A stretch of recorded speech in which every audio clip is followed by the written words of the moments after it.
Giants fans, welcome back to another episode of Only a Giant. Here we are next week of the football season, and you think the season's going to get a little bit easier or something of that nature, and you run into the Baltimore Ravens, 14 and a half point dogs, 15 somewhere around there, and not a game that I don't think anyone would pick us to win. To be quite honest with you, not only would nobody pick you to win, but then you talk about starting Tommy DeVito again. And while I'm okay with that, I mean, he just can't realistically see the Giants beating the Baltimore Ravens. I'm your host, obviously, here, Michael Doherty with Only a Giant. Thanks so much for joining me. If you could, as always, please like and subscribe. Just want to, I guess, talk about the Baltimore Ravens a little bit, talk about the Giants in general. Obviously, we did miss the review podcast of the New Orleans Saints game. My son had strep throat, been a rough couple of days, so we didn't get that out, but I appreciate the patience on that. And, quite honestly, does anyone really care that much right now about a review pod against the New Orleans Saints? We lost. It was ugly. Uh, Made it look a little bit better than it really was, probably. And, another loss, 2-11.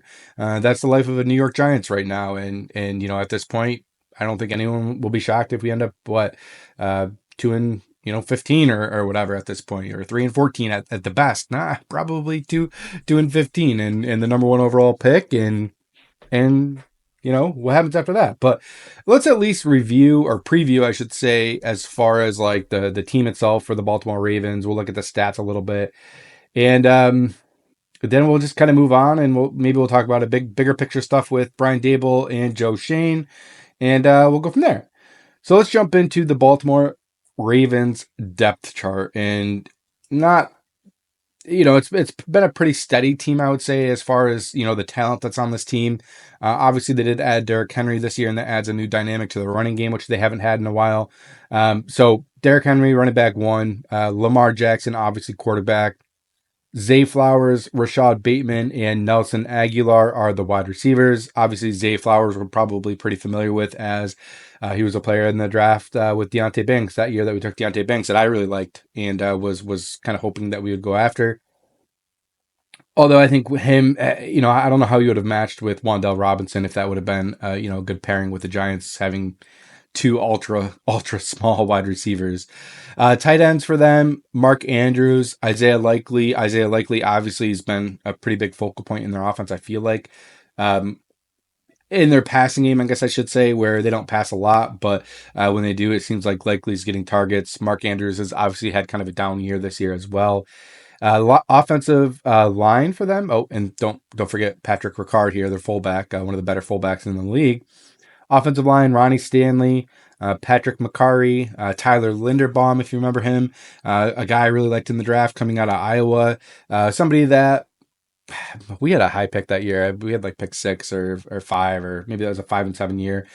Somebody that I really liked in Tyler Linderbaum, but it was tough because you didn't want to spend a fifth or a seventh round pick on him. But he's turned into a stud in this league. Daniel Falale, something like that. And then Roger Rosengarten as the right tackle. Defensively, Nnamdi Madubuike, Travis Jones, Broderick Jones. Linebackers: Adafe Owa, and Roquan Smith, who's been a stud there for them since he came over. Chris Board, Kyle Van Noy in their 3-4. Cornerback Nate Wiggins, who we're looking at a little bit in this last draft. Kyle Hamilton, Darius Washington, Brandon Stevens, and then Marlon Humphrey. Justin Tucker, obviously the kicker, who has had some up and downs this year. Hasn't been his normal self. Uh, a guy that I think is struggling just a little bit to find continuity and to kind of get his confidence back. Is he somebody that's going to retire after this year? After kind of the year that he's having right now, maybe. Maybe he needs a different scenery. Maybe he needs to go somewhere else. I don't know. But he's been in the league for 13 years. He is 35. So somebody that I could potentially see retiring, I think, if I had to guess. As far as the Baltimore Ravens for stats, I mean, call it like it is. Lamar Jackson is having an MVP type season. 3,200 yards, 67% completion percentage, 29 touchdowns with 3 interceptions, and sacked 19 times. As far as the running game is concerned, Derrick Henry has 1,400 yards, 1,407 to be exact, averaging 5.9 yards per carry with 13 touchdowns. Lamar Jackson obviously does run the ball a decent amount as well.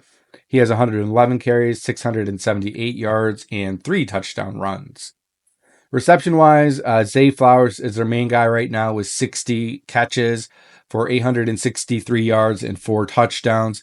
After that, it's kind of a mishmash of like 4 different guys. Rashad Bateman, 35 catches, 574 yards with 5 touchdowns. Mark Andrews, 43 catches for 490 yards and 7 touchdowns. Isaiah Likely, the guy I mentioned earlier, 33 catches, 384 yards, and 4 touchdowns. Then you throw in like a little bit from Justice Hill, the running back, Nelson Aguilar, wide receiver, actually only has 13 catches on the year. Tylan Wallace, just a bunch of kind of no-name people, really. Maybe not no-name, but just guys that really aren't getting a lot of targets at this point. Even like Deontay Johnson, which is kind of a unique story where they traded for him. Apparently, well, not last week, but the week prior, they tried getting him to go in the game, and apparently he refused. So, an interesting situation there. See if coming out of their bye week, if they try to target him a little bit and get him going, or maybe actually he's suspended for this game because of the bye week last week. So, never mind. He probably is not playing in this game. Um, Defensively, Roquan Smith, a whole load of tackles here, 121 tackles, 1 interception, half a sack. As far as sacks are concerned, Kyle Van Noy has 8, which is pretty incredible for the guy that he is. Kind of a journeyman, bounce around, Patriots, Dolphins, now with the Ravens. A guy I really liked at one point, was hoping the Giants would sign a few years ago. Marlon Humphrey has 5 interceptions, which is pretty impressive considering that's 3 more than the entire Giants team has.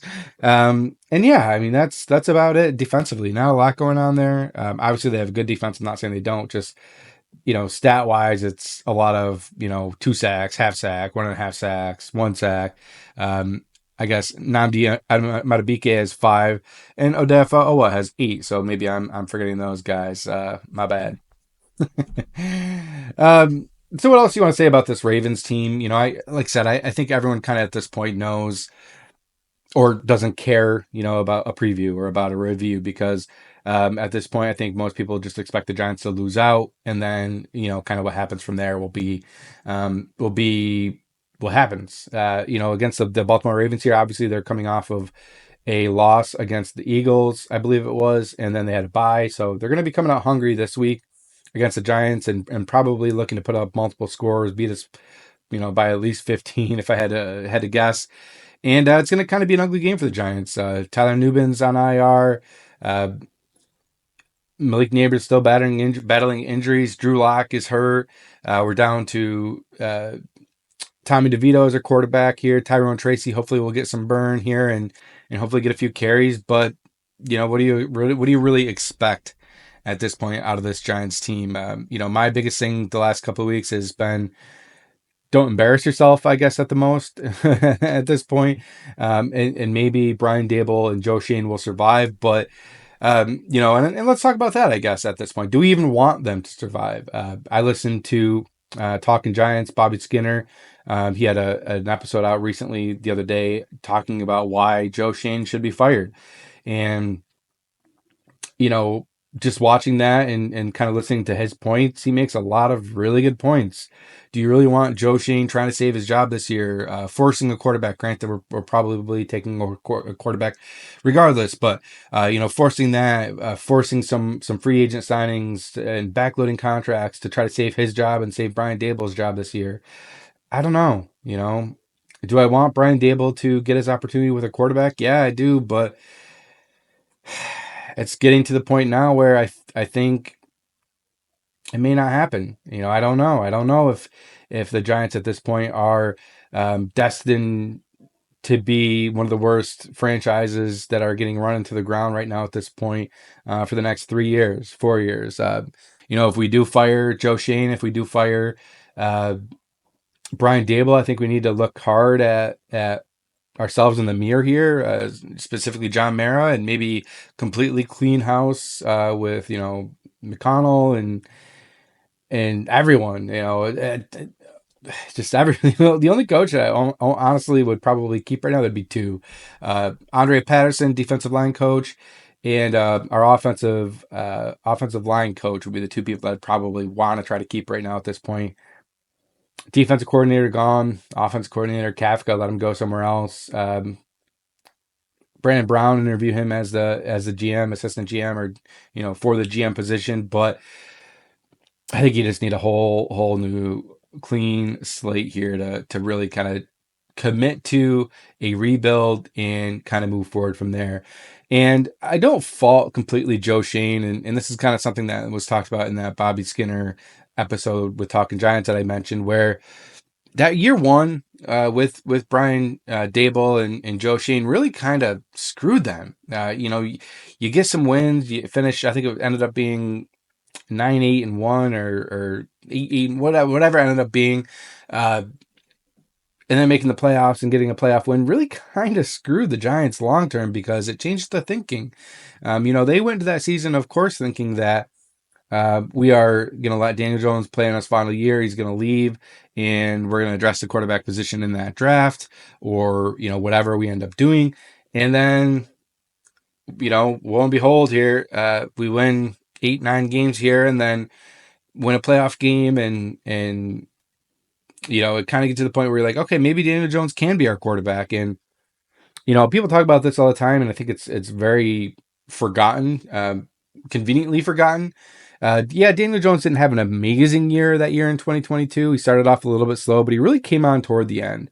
He actually really was playing pretty good football. Now, yeah, the offense was limited. The defense was keeping them in games. They were winning these one score games, and everything was kind of connecting at that point. But you get into the last couple of games of the season, and Daniel Jones was having some of his career games at that point. You look at that Minnesota game in the playoffs specifically. He did some things that no quarterback had ever done in that game, and played really lights out. So I think everyone at that point thought, yeah, the Giants are going to sign Daniel Jones. It's just a matter of when and how much. And I think everyone thought that. Now looking back, I think nobody wants to admit that. But I do really feel strongly that everyone was kind of just, it was a foregone conclusion. And even, maybe this is part of Joe Shane's issues and why maybe he won't be back. But he was even like, yeah, oh yeah, we're gonna work on something with Daniel Jones. Oh yeah, oh yeah, oh yeah. In his end of the season presser. So people didn't like the 40 mil, and I understand that. That's the business side of it. The next quarterback up to be paid, and probably shouldn't have gotten that type of contract, but also, built a 2 year out with it. And yeah, there is still 20 million in dead cap for this coming year, which isn't that bad, I guess. Still not amazing, but you got out of it. You built it out, and you ended up needing it. So thank goodness you did build the out with that contract. But I don't disagree with a lot of stuff that he did. I don't mind that he took Kayvon Thibodeau at 5 and then Evan Neal at 7. Those are both picks that at the time, yeah, I would have made those picks. Now, I had this conversation with a buddy earlier about Wan'Dale Robinson, and I don't hate the pick in the second round that year, but are you really getting what you were hoping that you would be getting out of him? This is a player that I feel like in this offense is very predicated on timing and spacing and getting open. Like he's not going to make a play on the ball. The ball's got to be to him, and he's gotta have a clean look at it to be able to catch it. He's not going up and getting a ball. He's not.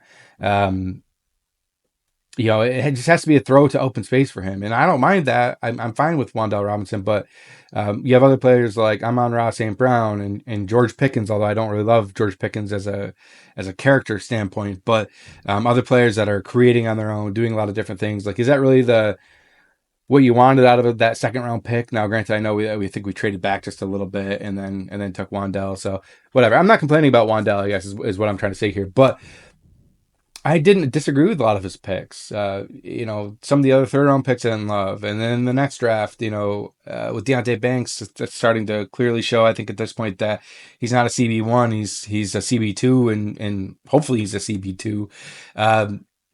some of the free agent signings I've liked. There's been some good things, and the trades have been pretty good. But I guess at the same point, Dave Gettleman did some good things too. Andrew Thomas is still here. Dexter Lawrence is still here. Darius Slayton's still here. Those were his guys. Xavier McKinney uh, got one of the highest paid safety contracts in the NFL this last offseason. He's a player that, I am sad that we lost him, but it is what it is. Just just not good enough, I guess, really when it comes down to it. But I really think that first year really, really kind of screwed the Giants, and then that sped up everything. He had even admitted to it, with 2023 trying to build around Daniel here and try to get him set up for success kind of moving forward, and didn't work. 2024 didn't work, obviously, as well. We're still living that right now, unfortunately. So what does that mean? Do we go into this season letting Joe Shane pick a quarterback and tell him he has 1 year? I don't know if we do that. Um, I know the Arizona Cardinals took a quarterback, and then 1 year later they took Kyler Murray. I don't think something like that happens again. Josh Rosen was drafted, I think, a little bit later, like pick 10, pick 11, somewhere around there. But we're probably at this point going to have pick 1 or pick 2. So I don't know.